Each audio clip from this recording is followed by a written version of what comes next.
When you wake up every morning, what drives you?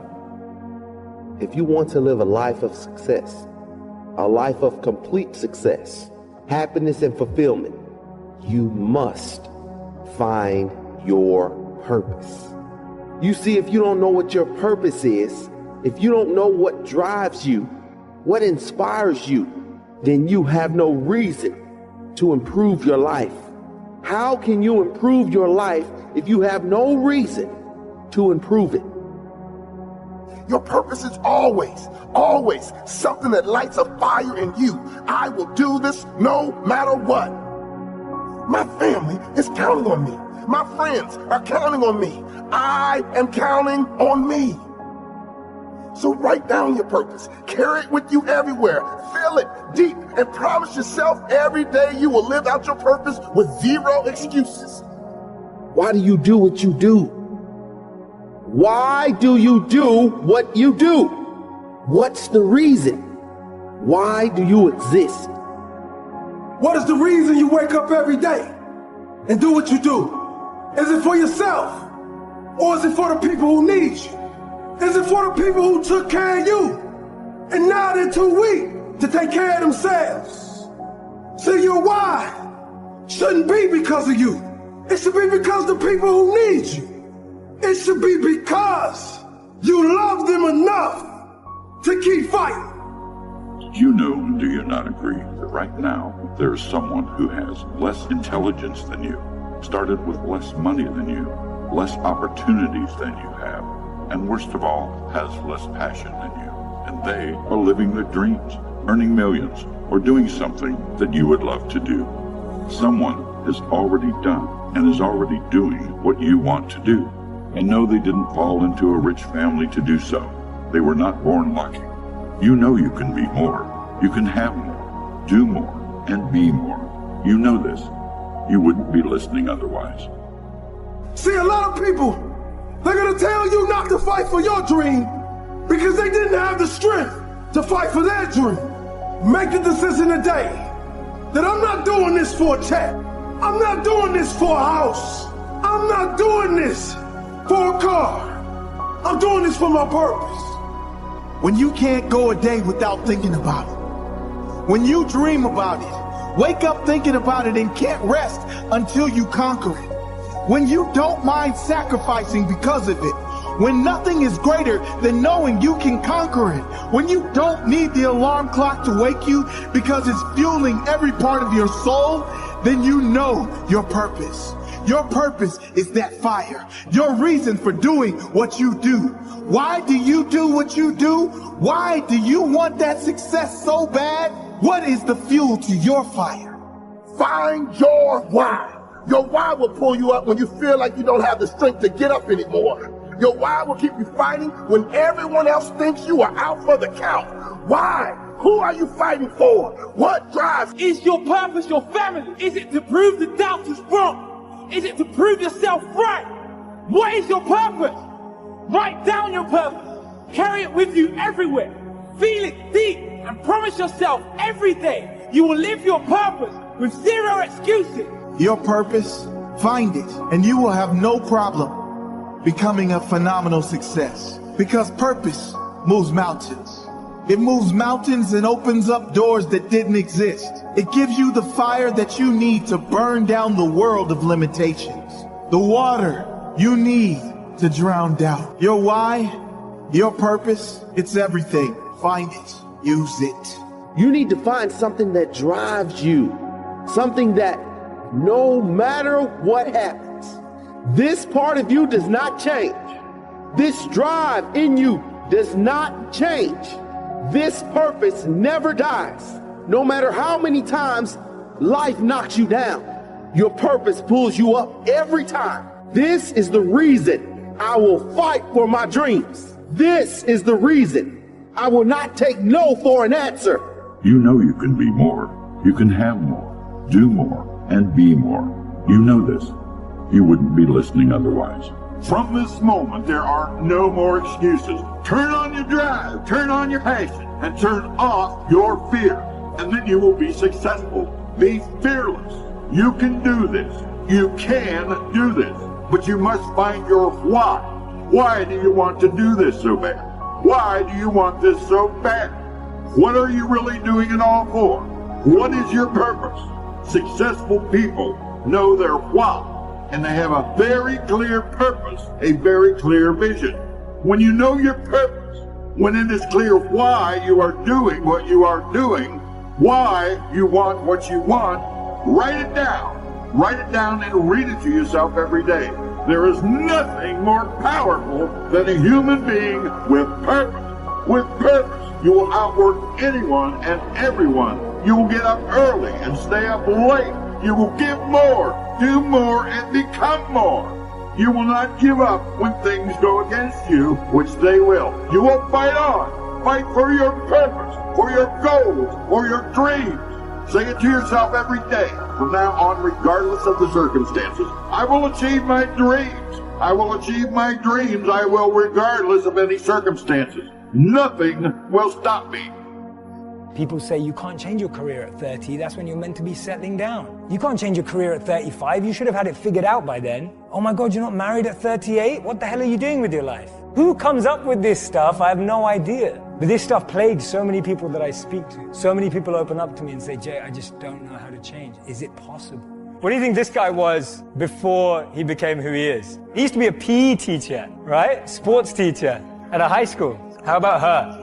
She was a telemarketer for 2 weeks. How about her? She applied to be a funeral director. It's incredible.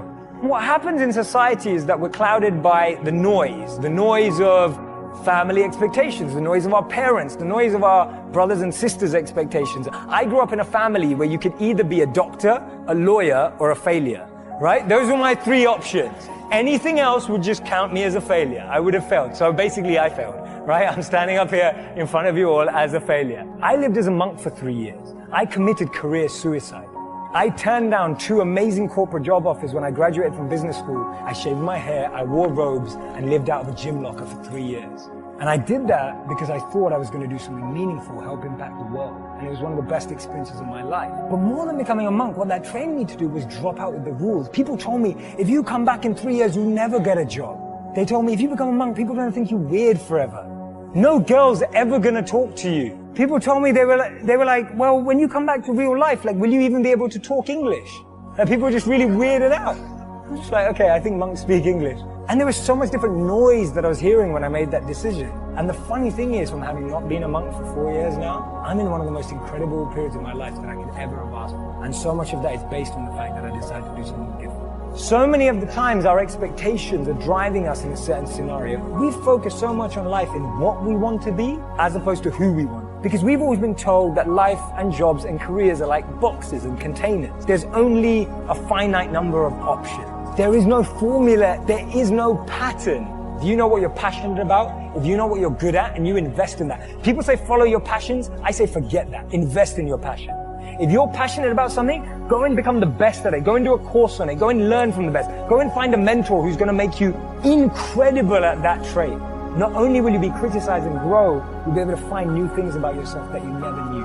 I was a 19-year-old kid, and I was miserable. I was in love with my high school sweetheart. We were that couple that was really annoying. So we went to school together. We signed up for classes together. We shared a U-Haul on the way to school together. We lived in the same dorm together. We walked to class.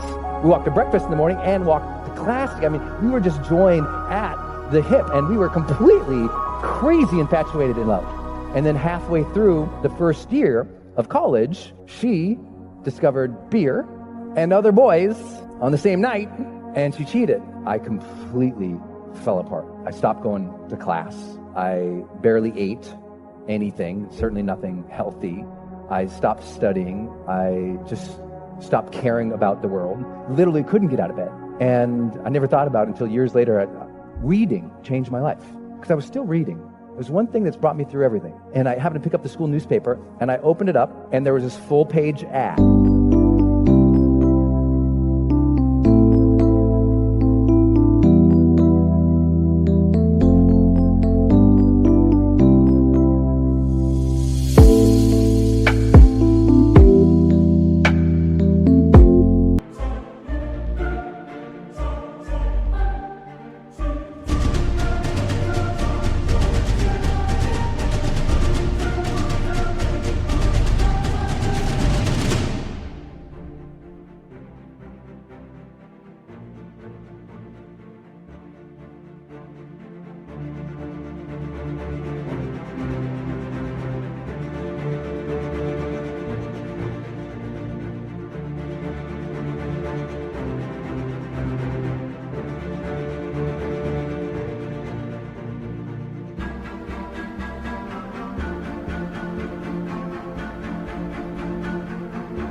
was this perfect white sandy beach, turquoise water, big green palm tree. And across the top of the ad, it said, escape. Students needed for summertime jobs in the Dominican Republic. So I escaped. I went down there, and one night, my friend Kevin and I, we hopped into a car after dropping off a client. So we're going down this road, 85 miles an hour in this car, and the windows were open, and that air was coming in.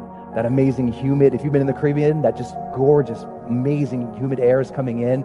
And then we came upon a corner. We take that corner 85 miles an hour, and that corner became the turning point that put my feet on this stage for you today. Kevin grabs the wheel. He goes, hold on, and I brace. And the car starts sliding sideways, and that weird slow motion thing happens. Kevin's gripping the wheel, trying to make the corner, and all of a sudden, smack. When I came to, I looked over, and Kevin is screaming at the top of his lungs, get out of the car, Brendan, get out of the car. And I look over, and a whole big chunk of his head is open. So I pull myself out of the windshield of this car, and he's screaming over here, and I stand up eventually on the hood of the car, and I look, and I notice all this blood on me, and I remember just looking down, and that slow motion thing's happening. I just thought, did I even matter? And I start seeing all these images of my life when I'm surrounded by people that I care for. There's a cake in front of me. Here's my friends singing, my mom leading them in that goofy song.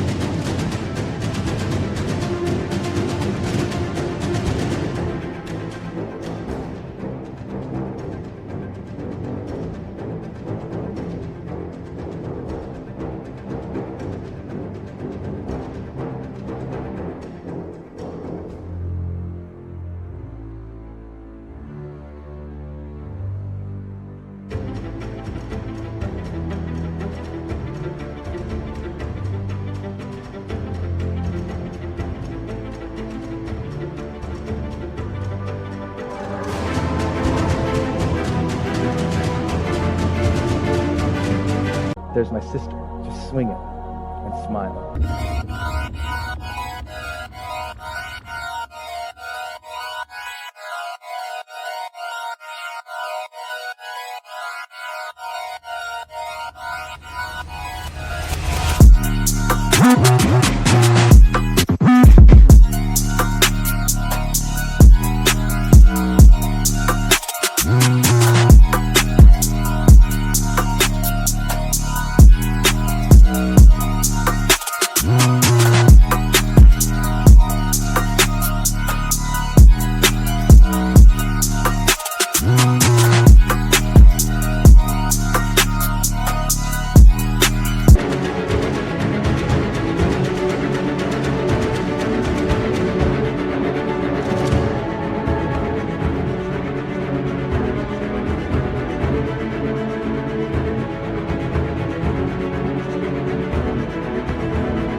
Right next to me. And it makes you wonder, did I love? Did I love openly and honestly and completely? Or did I hold back because that one time I got hurt? The truth of the matter, sooner or later, there are three areas that have to be budgeted in your life. You have to budget and manage power. If you're not careful, power is so intoxicating that it will totally corrupt you. The more influence you have in how you use it, can be debilitating. You have to budget how you use the power that you have. Stop asking God for more influence if you're mismanaging the influence that you have, manipulating the influence that you have, moving people up or down for bad or wrong reasons with the influence that you have. That has to be budgeted or you're going to lose some power. Money has to be budgeted. I don't care how much you have of it. Anytime you disregard budgets and mismanage money, you'll end up broke. Has to be budgeted, has to be managed. When you budget something, you manage on the basis of priority. Not that you can't use it, but you're selective about how you use it. Power isn't bad, money isn't bad. If it's budgeted, if it's managed, and the other thing you have to manage is sex. Same way, oh, I lost you. Same way you had to budget. I lost most of you on the budgets and the money, the rest of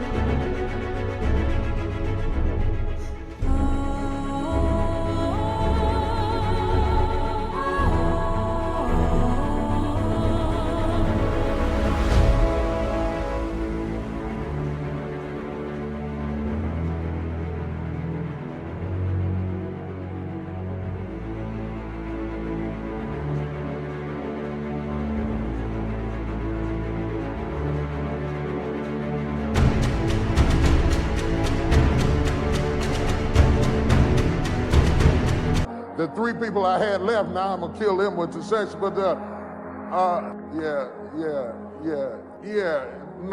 no budget for it, just out of budget, just whatever you see, you get. That's the same way you handle your money is how you handle your body. When you want something, you got to have it at all costs. You go after it. All of a sudden, you buy what you want and beg for what you need, or you sleep with who you want and you lie to who you need. Look at your neighbor and say, are you over budget? Do you even have a budget? What will you not do? What will you not say? Where will you not go? It's quiet this morning. To all of our visitors, it is not normally quite this quiet, but due to the sensitivity of the subject matter, it may be a rather conservative service today because everybody's checking their books. And when it talks about fornicators and profane, filthy people who will do just anything, he illustrates it. Now, I didn't write this. I'm just preaching the book. He illustrates it with a guy named Esau. And so I've been studying and thinking and meditating on Esau all week. Esau, if you haven't been raised in church, is not a common name. You don't hear much talked about. You hear preach more about Jacob, Abraham, Isaac, and Jacob. You hear a lot about Jacob. You don't hear much about Esau, but in all rights, it should have been the God of Abraham, the God of Isaac, and the God of Esau.